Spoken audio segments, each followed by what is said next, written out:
हाँ तो मेरे प्यारे दोस्तों, आप सभी का मेरे YouTube चैनल पर स्वागत है। आज की इस वीडियो में हम बात करने वाले हैं क्लास 10th का साइंस का चैप्टर नंबर 2, जो कि है अम्ल तथा क्षार एवं लवण। तो चलिए मेरे प्यारे दोस्तों, आज की इस वीडियो को हम स्टार्ट करते हैं। अम्ल, क्षारक और लवण इस वीडियो में इस पर चर्चा करेंगे। तो अम्ल किसे कहते हैं?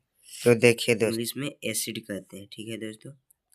तो अम्ल, इसका स्वाद खट्टा होता है।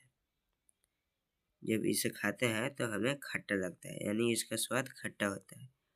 और दूसरा पॉइंट कि ये नीले लिटमस पत्र को लाल कर देता है। ठीक है दोस्तों। ये जलीय विलयन में H+ आयन देता है। ये अनिल है ट्रिक कि आम नीले लिटमस पत्र को लाल कर देता है। उदाहरण है दोस्तों HCl, सल्फ्यूरिक अम्ल, एक्टिव एसिटिक अम्ल, ये हमारा अम्ल है। ठीक है दोस्तों। उदाहरण में कोई पूछेगा कि इमली में कौन सा अम्ल पाया जाता है, तो टार्टरिक अम्ल, और सिरका में तो एसिटिक अम्ल, बिच्छू के डंक में तो फॉर्मिक अम्ल, यानी मेथनोइक अम्ल भी कहते हैं उसको, और दूध दही में तो लैक्टिक अम्ल, नींबू में तो सिट्रिक अम्ल, टमाटर में तो सिट्रिक अम्ल, और चींटी में तो फॉर्मिक अम्ल यानी मेथनोइक अम्ल। ये आप लोग याद कर लीजिए, ये भी बहुत इम्पोर्टेंट है। और ये 2 पॉइंट है कि सांद्र अम्ल और तनु अम्ल किसे कहते हैं। तो सांद्र अम्ल, जिसमें अम्ल अधिक मात्रा में और जल कम मात्रा में होता है, उसे सांद्र अम्ल कहते हैं।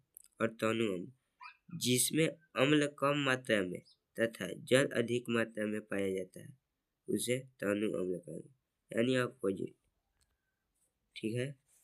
कंसेप्ट को समझिए, समझ में आ जाएगा। और क्षारक देखेंगे। अम्ल देख लिए, अब क्षारक, ये स्वाद में कड़वा होता है और ये लाल लिटमस पत्र को नीले में बदल देता है। छालनी, ये ट्रिक है, आप लोग याद कर लीजिएगा। ये जलीय विलयन में OH- आयन देता है, जबकि अम्ल H+ आयन देता है। यही फर्क है अम्ल और क्षारक में। ठीक है। क्षारक का ये उदाहरण है NaOH, KOH, ये सब उदाहरण है। क्षार किसे कहते हैं? तो ऐसे क्षारक जो जल में घुल जाए उसे क्षार कहते हैं। ऐसे क्षारक जो जल में घुल जाए उसे क्षार कहते हैं। ठीक है दोस्तों। सूचक, सूचक किसे कहते हैं? सूचक किसी दिए गए विलयन में अम्ल या क्षारक की उपस्थिति को दर्शाते हैं। इनका रंग या गंध अम्लीय या क्षारक में बदल जाता है। सूचक का रंग या गंध अम्लीय या क्षारक में बदल जाता है। सूचक 3 प्रकार के होता है। ठीक है दोस्तों। पहला प्राकृतिक सूचक, दूसरा कृत्रिम सूचक या संश्लेषित सूचक भी कहते हैं, तीसरा गंधीय सूचक। तो पहला है दोस्तों प्राकृतिक सूचक। तो वे सूचक जो पौधा से प्राप्त होते हैं उन्हें प्राकृतिक सूचक कहते हैं। जैसे में कि उदाहरण है अम्ल क्षारक है। पहला लिटमस, अम्ल में लाल होगा, क्षारक में नीला। दूसरा हल्दी, ये हमारा लिटमस और हल्दी प्राकृतिक सूचक। ठीक है दोस्तों। तो दूसरा देखेंगे कि कृत्रिम सूचक किसे कहते हैं। वे सूचक जो रसायन द्वारा बनाया जाता है उन्हें कृत्रिम सूचक कहते हैं। उदाहरण है, इसका 2 उदाहरण है, फिनोल्फथेलिन और दूसरा मेथिल ऑरेंज। ये हमारा कृत्रिम सूचक है। आप लोग ध्यान से पढ़ लीजिएगा। ठीक है दोस्तों, याद भी कर लीजिएगा। तीसरा हमारा है गंधीय सूचक। जिन सूचक की गंध अम्लीय या क्षारक माध्यम में बदल जाता है उसे ही गंधीय सूचक कहा जाता है। ठीक है दोस्तों, जैसे में कि उदाहरण है प्याज का रस, वैनिला, लौंग का तेल, ये हमारा ये सब गंधीय सूचक है। अम्ल में तीक्ष्ण गंध होता है प्याज का रस का। ठीक है, ये आप लोग देख लीजिए। हेडिंग है कि अम्ल व क्षारक के रासायनिक गुण। धातु की अम्ल व क्षारक के साथ अभिक्रिया। तो धातु के साथ और क्षारक के साथ अभिक्रिया हो रहा है, तो देखिए क्या हो रहा है। तो अम्ल प्लस धातु, लवण प्लस, ये आप लोग देख सकते हैं। और एक बात और कि हाइड्रोजन गैस का परीक्षण। तो हाइड्रोजन गैस से निहित प्रणाली के पास जब एक जलती हुई मोमबत्ती लाई जाती है तो पॉप की ध्वनि उत्पन्न होती है। ठीक है दोस्तों, दैनिक जीवन में पीएच का महत्व होता है। क्या होता है? तो हमारा शरीर 7 से 7.8 पीएच के बीच कार्य करता है। दूसरा हेडिंग है कि वर्षा के जल का पीएच का मान जब 5.6 से कम हो जाता है तो अम्लीय वर्षा कहलाती है। क्या कहलाती है दोस्तों? अम्लीय वर्षा। 5.6 से कम हो जाती है तो। मुंह का पीएच मान 5.5 से कम होने पर दांतों का क्षय प्रारंभ हो जाता है, यानी दांतों में कीड़े लगने लगते हैं। ठीक है दोस्तों, यानी दांत हमारा सुरक्षित नहीं रहता। चौथा पॉइंट है कि मधुमक्खी का डंक अम्ल छोड़ता है जिसके कारण जलन व दर्द होता है।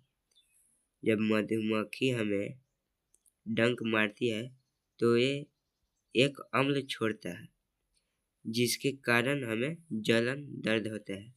ठीक है दोस्तों, यही कारण है कि हमें मधुमक्खी डंक मारता है तो जलन और दर्द करता है, वे एक अम्ल छोड़ती है। पांचवा पॉइंट है कि अच्छी उपज के लिए पौधों को एक विशिष्ट पीएच की आवश्यकता होती है, यानी पौधों में भी पीएच की आवश्यकता होती है।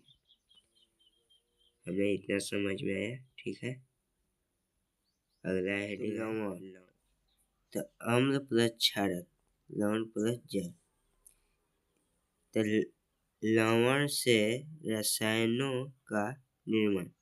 ठीक है दोस्तों, जैसे सोडियम हाइड्रोक्साइड, विरंजक चूर्ण, बेकिंग सोडा, धोने का सोडा और प्लास्टर ऑफ पेरिस। तो हम बारी बारी से देखेंगे एक एक करके। तो पहला है हमारा सोडियम हाइड्रोक्साइड। इसका रासायनिक सूत्र होता है NaOH। ठीक है दोस्तों, इसका निर्माण, सोडियम हाइड्रोक्साइड का निर्माण देखेंगे। सोडियम हाइड्रोक्साइड के जलीय विलय से विद्युत प्रभावित करने पर यह वियोजित होकर सोडियम हाइड्रोक्साइड उत्पन्न करता है, जैसे कि 2NaCl प्लस 2H2O अभिक्रिया कर 2NaOH plus Cl plus H2। ठीक है दोस्तों, ये एनोड पर होता है Cl2 यानी गैस, और कैथोड पर H2 यानी ये भी गैस होता है। तो कैथोड के पास NaOH का विलयन बनाता है। क्या बनाता है दोस्तों? तो विलयन बनाता है, और इसका उपयोग Cl2 यानी जल की स्वच्छता में करते हैं। दूसरा H2 यानी ईंधन में भी उपयोग हम करते हैं, और NaOH को ग्रीज हटाने के लिए साबुन व कागज बनाने में किया जाता है। ठीक है, और दूसरा देखेंगे विरंजक चूर्ण। तो इसका रासायनिक सूत्र होता है CaOCl2। इसे हम ब्लीचिंग पाउडर भी कहते हैं, ब्लीचिंग पाउडर के नाम से भी जानते हैं। तो इसका निर्माण देखेंगे तो शुष्क बुझे हुए चूने CaOH2 पर क्लोरीन की क्रिया से विरंजक चूर्ण का निर्माण होता है। ठीक है दोस्तों, जैसे कि CaOH2 प्लस Cl2 अभिक्रिया कर CaOCl2 प्लस H2O में यहाँ क्रिया कर कर यह हमारा विरंजक चूर्ण का निर्माण कर रहा है। और इसका उपयोग देखेंगे तो इसका उपयोग वस्त्र उद्योग में सूती व सिनेन के साफ के लिए किया जाता है। और दूसरा, कागज की फैक्ट्री में लकड़ी के मज्जा के विरंजन के लिए भी किया जाता है। तीसरा, पीने के पानी में रोगाणुनाशक के रूप में इसका उपयोग किया जाता है। ठीक है दोस्तों, तो तीसरा भी देखेंगे कि बेकिंग सोडा, यानी इसका रासायनिक सूत्र NaHCO3 होता है। यह एक दुर्बल असंक्षारक है। क्या है दोस्तों? यह दुर्बल असंक्षारक, जैसे कि NaCl plus CO2 plus H2O plus NH3। यह हमारा है खाना पकाते समय गर्म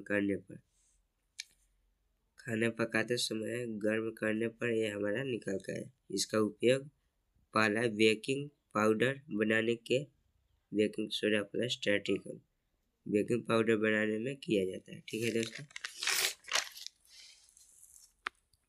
दूसरा, यह एटेंसिड का एक संगठन में भी होता है, अग्निशामक में इस्तेमाल करते हैं इसे। चौथा है धोने का सोडा Na2CO3 × 10H2। इसका रासायनिक सूत्र होता है। इसका निर्माण देखेंगे तो सोडियम कार्बोनेट के पुनः क्रिस्टलीकरण से धोने का सोडा प्राप्त होता है। सोडियम कार्बोनेट का पुनः क्रिस्टलीकरण से धोने का सोडा प्राप्त होता है, जैसे कि यह हमारा प्राप्त हुआ Na2CO3 प्लस 10H2O अभिक्रिया कर NaCO3 × 10H2O बनाया। इसका उपयोग देखेंगे तो पहला कांच, साबुन एवं कागज उद्योग में होता है। घरों में साफ सफाई के लिए भी किया जाता है। जल की अस्थायी कठोरता के लिए भी इसका उपयोग किया जाता है। और पांचवा देखेंगे plaster of Paris pop CaSO4 × 12H2O। इसका रासायनिक सूत्र होता है, आप लोग याद कर लीजिएगा, ये 1 नंबर जरूर पूछेगा एग्जाम में। तो हम देखेंगे इसका निर्माण कि जिप्सम को 373 केल्विन या 100 डिग्री सेल्सियस पर गर्म करने पर यह जल के अणु तैयार कर कैल्शियम सल्फेट हाइड्रोक्साइड बनाता है।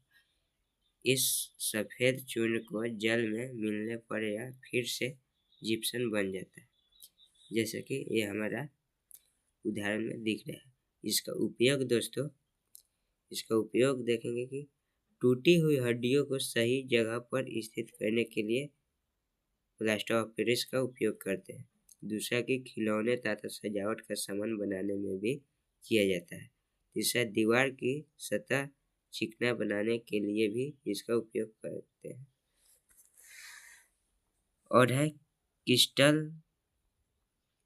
क्रिस्टलन का जल, लवण के एक सूत्र इकाई में जल के निश्चित अणुओं की संख्या को क्रिस्टल का जल कहते हैं। उदाहरण CuSO4 × 5H2। ठीक है दोस्तों, तो इसी के साथ इस चैप्टर का खात्मा होता है।